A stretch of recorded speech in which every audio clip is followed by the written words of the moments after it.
Moving on now, the eastbound lanes of the Sherman-Minton Bridge have reopened.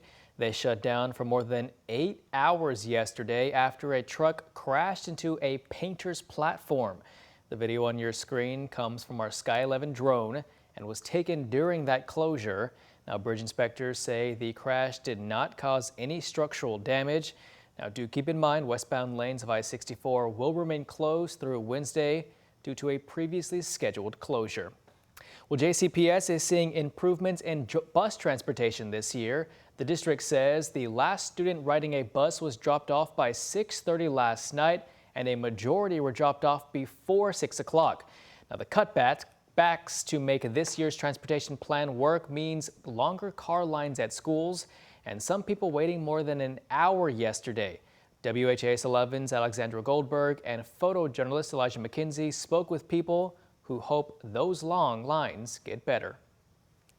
Car after car. It was not this bad. Now parents in JCPS pickup lines are facing the longer wait times. At Audubon Traditional Elementary School, the dismissal bell rang at 3:20.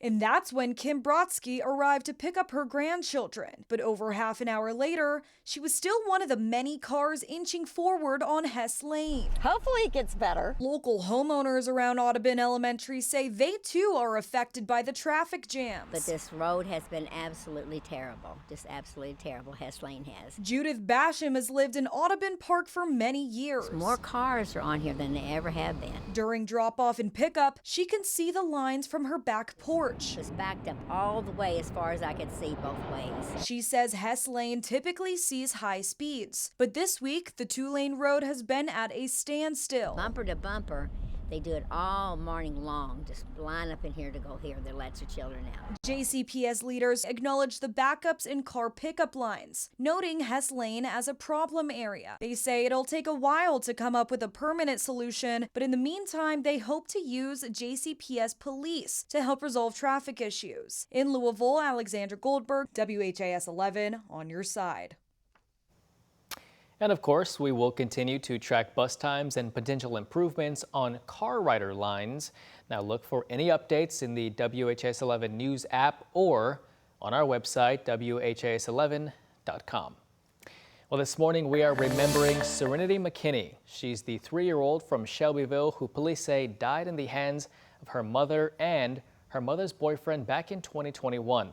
Now, yesterday would have been McKinney's birthday. Today, her family is honoring her memory and raising money for the Exploited Children's Help Organization, or ECHO. Her grandmother believes McKinney was abused before she died, but she doesn't think she recognized the signs.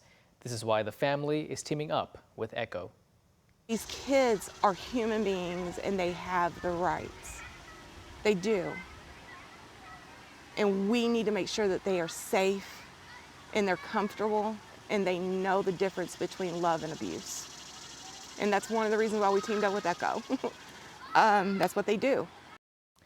Now, today's memorial ride starts at noon in Finchville. The group will ride to Serenity's memorial before ending at Mike Lenning's around 3 p.m. The ride is free and open to the public. And if you would like to donate to ECHO, we have a link in this story on the WHAS11.com homepage. Well, it's been nearly 3 weeks since the Jefferson County Clerk's offices were forced to close due to a cyber attack, and we have a look at the ransom note that was sent. Now, the hackers offered to restore all of the office's systems in exchange for an unknown amount of money, and only if the office did not inform anyone of the attack. The office believes this was a random bot attack sent from across the web, and it may have been a result of hackers taking advantage of the CrowdStrike outage from early July. The county clerk's office says it never contacted the hackers to negotiate a ransom, and no data was breached or compromised.